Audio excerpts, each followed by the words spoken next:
Welcome to Ridge Life. I'm Tim, and today on Ramblings, I am amazed. Just got home from Meredith for the weekend. Been an eventful weekend, that's for sure. Come home to the Ridge. Now, you gotta remember, 2 weeks ago, I came home to the Ridge, and there were 2 pit bulls inside the chicken coop. Not just inside the chicken run, but inside the chicken coop. I had 5 chickens at that time, and they killed one, Spot, the barred rock, immediately. Luna, she was the black copper Moran. She actually flew out of the run, so she got saved. We have Goldie, Sylvia, the silver laced and golden laced Wyandottes, and then we had the Road Ranger. Is that everybody? I think so. And so we lost Spot, the barred rock, dead. Goldie died from her injuries like, what, the next day and a half later. Sylvia and Luna, or Sunset, the Road Ranger, severely injured.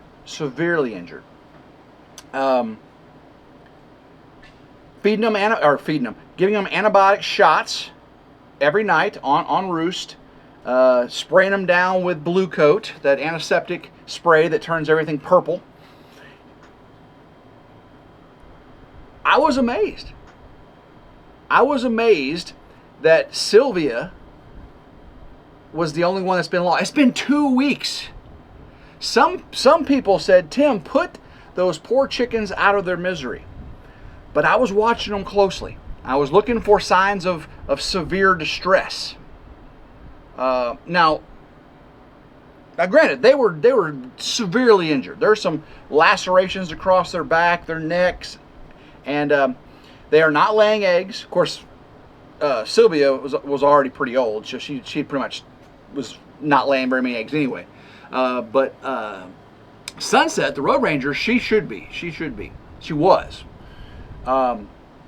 Right now, Luna, the black copper Moran, again, no injuries with her. She's laying an egg every day. Matter of fact, she's sitting on it right now. We might hear her going, or doing her little. That was a rooster. Let's see.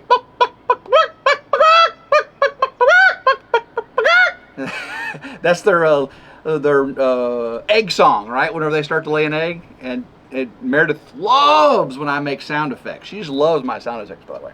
Especially when I try to mimic her. She loves that. She loves it when I make sounds like the horses too. When I do my whinnies. I was laughing. I couldn't even do it. All right, I will do it right now. But I got home today from Meredith. Was over there working, I was working, watching the barn people attempt to do the latches for the 3rd time. The Dutch door top door latches, and I'll have an update that for you pretty soon. I got to incorporate that into some barn work video I got coming, so you'll be seeing what happened there pretty soon. But I got home today to find both Sylvia and Sunset walking around doing just fine. I mean, they're kind of limping a little bit, they got some leg injuries. They kind of do this when they walk around, but they're still up and about. I'm just amazing. I'm keeping the water fresh, keeping the food. Of course, Grandma Carol's coming up here, checking on them too. She wants to make sure they stay safe, or have everything. She brings clover for the rabbits, and she puts fresh straw in the nesting boxes. I do that too, but she comes up, she beats me to it a lot of times. I'm amazed that they're still alive. I really am. I am truly amazed. When I drove up, I saw all these turkey vultures, black vultures in the air. And matter of fact, I see 1, I see 2, I see 3, I see 4, 5, turkey vultures, That's the count, from Sesame Street. 1 turkey vulture, 2 turkey vulture. Ooh, that one's flying right over. Stay away from my chickens. They usually won't mess with them until they die. They don't like live animals. So there must be something else dead around here. But yeah, so this weekend you guys saw that Hudson snapped his finger sideways. Oh, if you don't see that video, I put a picture in there. So if you want to see something gruesome, go check out the clearing fence lines emergency room broken finger video on RidgeLife. That was yesterday, wasn't it? Yeah. Yeah, Hudson, Meredith's son, she actually, because of the severity of it, is taking him to the orthopedic surgeon today.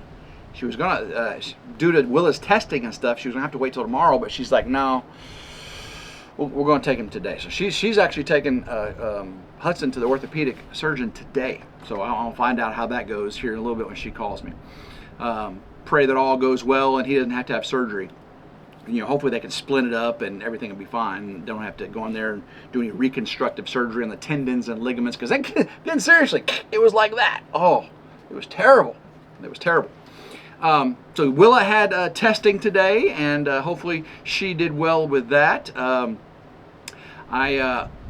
You saw that me and Meredith did a ton of work this weekend clearing fence lines. All around the barn, all around the house, all around the perimeter fencing. Not on the back. We didn't get to the back. That's a job for another day. I mean, it's a forest back there. You know, we have woods. That's a forest. But today, I also did a lot of cleaning around the barn because when we cleared the fence line out and cleared the perimeter of the barn, it uncovered a lot of things. So I started pulling implements and things, you know, that was stored next to the barn that the bushes had grown over. I cleared all that out. Got a big pile that needs to go to the dump. A big pile that, you know, is to save. Got all that done.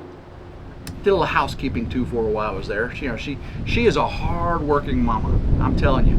You know, to be a chief legal officer executive for a company, multi-billion-dollar company.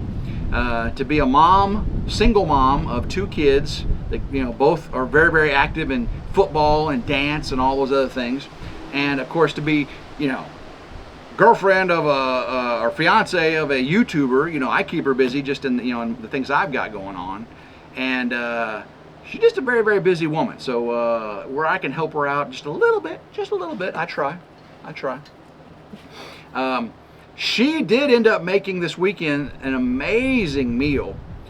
She knows how I like bacon and ham and all that, especially since my alpha gal testing, you know, went, you know, showed that's not what I had.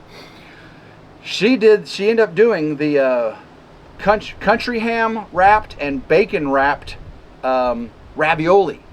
She took bacon, wrapped around mushroom and cheese, ricotta cheese, you know, these different types of raviolis, and wrapped the country ham around it, and then stuck it in the oven, baked them, boiled the ravioli, got them done, then baked the ravioli with the meat on it, and I also put some marinara on mine and some Parmesan cheese. Oh, so good. We ate on that for 3 days. It was so good. Matter of fact, we had a big old plate of it last night for dinner, and we had some leftovers, and I went into the kitchen to maybe partake of a little bit more, and apparently Hudson or Willa or somebody eaten the rest of it, all gone. So so it was delicious, very, very good. So thank you, Meredith, for taking care of my tummy this weekend. I do appreciate it. Of course, we went. She also took care of me. We went motorcycle riding. If you didn't see the video of the Mississippi River adventure, a lot of people did. They say they want to see more of those motorcycle rides. I had the GoPro on the front and the back facing us, so I went kind of back and forth. And we went out and ate at this little country store cafe. Then we drove, and I had the video going down to the river, the Mississippi River. That was fun. And Meredith, that's Meredith's idea. She goes, "Want to ride your motorcycle this weekend?" I said, "Am I wearing pants?" Actually, I wasn't wearing pants. I was wearing shorts, but you get the gist. I was wearing pants when we rode a motorcycle. Then, of course, earlier in the week, before I went over there, I got all the materials moved, and you guys got to see that. Some people was thinking that I'm repeating content. And I'm like, no. I've showed the materials a bunch of times, but I never actually lifted them up and moved them. Remember they were stacked? The Honest Abe log home and the 84 lumber materials were stacked. I got all of them unstacked, so they're single stacks now, and I lifted them all up and moved them a little bit so I could see, make sure there's no termites. So that's not repeat content. I mean, you've seen them, but you haven't seen under them, and you didn't see if there's any damage. Termites, mold, mildew, or otherwise. And then, of course, digging the trenches on the west side for the solar, that's all done. Then this last week, I dug the trench for the east side, which is the well and the receptacle for the gazebo here. That took a lot longer. I broke Old Blue, got a hydraulic leak. So I got half, 2/3 of the trench dug. I went ahead and did the rest of it. That was today's video. Did y'all go see that yet? Today's video, after fixing Old Blue, finishing up the trench, and then the putting of the conduit and mounting the receptacles, drilling through the hole in the wall, getting it going up into the electrical panel and everything. That will be out. I'm debating whether Wednesday or Thursday. I know I've got a live on Wednesday, and typically I don't like putting videos out on the same day I do a live. You know, the YouTube algorithm and all that. David says he's done it before. David would come on homesteading, so I might put it out on Wednesday. Otherwise, it'd be Thursday. So I did stop at Whataburger on the way home. I got me a sweet and spicy burger and fries. It was delicious. I was hungry. Did a lot of work outside today, and I had no breakfast and no early lunch, or so I got a late lunch there at Whataburger. Let's see here. So tomorrow I'm tying it all together. At least that's where I'm gonna start doing it tomorrow. Got all the trenches dug for the powerhouse. Some of you said, Tim, why don't you go ahead and do the trench from the powerhouse to the house? A couple reasons. That is not on this electrical permit. That will be a separate electrical permit I'll have to apply for the state. So I don't want to do the trench inspection. That would be a whole separate permit. Okay, so I'm not doing it until I do that permit. Second reason is I've got all the gravel from this trench, because this trench goes at a 35-degree angle over to the well. I got to go straight perpendicular, parallel with the shed, 35 degrees off of this ditch with the trench to the house. And I got all the gravel that I scraped off the ditch. I got the dirt all on this side, and I got the gravel on that side and farther. So I would have to move all that gravel and find a place to put the gravel and the dirt. And I've already got a ditch here. So let me just get the wiring done in the power shed. I'll get the dirt put back over this. Then I'll leave it open. I can dig the trench for the house and put the dirt on top of where the other trench was. Leave the gravel pushed back, and that should work. So I'll be able to cover up the trench and everything on the west side of the house, but on the east, I'll probably keep. I'll cover up with dirt, but I'll probably keep the gravel pushed back, maybe, because I'll be having to do it again pretty soon for the power to the house. Because I'll apply for the electrical permit. Soon as I get done with this, I'll apply for the electrical permit on the house. I know it's going to take a while to get the house up and everything, but at least I'll have the electrical permit started so I can dig the ditches and get the conduit in the ground. Right? Get the conduit in the ground, and that way it'll already be done. That way when I dig the ditch for the water to the house, I can dig the ditch for the electric to the house. Just makes sense to me than doing it later when the house is built and things are on my way, right? That's just the way I'm looking at it. So correct me if I'm wrong if you think of better ways to do it. For all of you really smart electrical types, and I haven't called my dad yet, this just popped in my head. I've got to tie all my ground rods together. Some people, don't tie your ground rod. Okay, I'm tying my ground rods together. NEC requires it, the manufacturer requires it, and my state inspector requires it. So I'm tying my solar panels ground rods to this power shed ground rod. That way it's one continuous ground, right? There's no step potential and all those things. So let's get, so the question I have for you, so I've got a ground rod on the west side of the shed, right? I'll have two ground rods for the power shed. Most 200 amp services require two ground rods, depending how conductive your dirt is. About 8 feet apart. So I'll have one on either side of the shed. It's a 12-foot wide shed. So the ground rod on the west side of the shed, do I run my bare conductor 6 gauge to each of the column grounds on the solar array, or do I run the west column ground over to the east column ground, and then from the east column ground to the shed? That would save a lot of copper, but is it better to have a continuous run to the main ground, or I can daisy chain, because they're all 8-foot copper clad ground rods, and they're not solid copper, right? They're copper clad. I misspoke the other day when I was putting my ground rod in. It would save a lot of copper. And I don't know if the NEC addresses that. I'll ask my dad, but if there's any experts out there, should I run solid copper all the way from each ground rod to the main house ground rod, or can I daisy chain the 2 solar panel ground rods and then one to the house? That's the question. I mean, to the power shed, not the house. I'll have a ground rod from the power shed to the house through the ground. So everything tied together. Whew, guys. It is such a beautiful day. It's a little windy. I don't know if the wind's been picking up on the camera there. It's very cloudy. Every once in a while you'll see the sun, it get bright on the camera there. But it's very cloudy, and we got about a 20% chance of rain today. Have not had a drop. I was again working outside the barn at Meredith.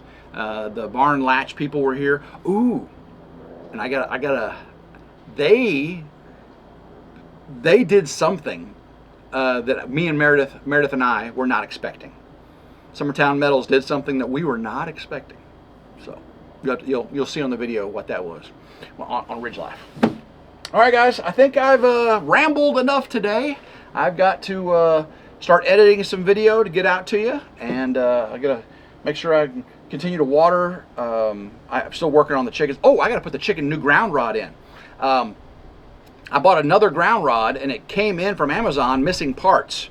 That was for the Rent-A-Coop electric fence I bought, that super hot 2.1 joule electric fence. Anytime, it's basically 1 ground rod per joule of energy. And I only had 1 ground rod because my first one was only 0.23 or 3.2 or whatever it was, 3.8 or whatever it was, joules, point. So now I've got 2 joules, so I had to buy a second ground rod. I ordered one from Amazon, and it came in pieces. So I had to do a return on that. They sent me another one. I'm actually going to put that ground rod in today, rearrange all that so I get a better zap, bang, boom, hit hard on the electrons for any animal that touches that fence. That's what I'm talking about. Also need to get the blower and blow the rest of the leaves. The leaves just keep building up on it. I've removed them a couple times now, but I need to get the blower while it's still dry and blow all those leaves away. So, all right, guys, love every single one. If you enjoyed today's rambling update video, give it a big old thumbs up, like, share, and subscribe. It's always 100% free. Hit that notification bell right down there to be notified anytime a new video comes out on one of my channels. Until next time, hope everyone has a blessed day. Keep rambling and go Ridge Life. Woo!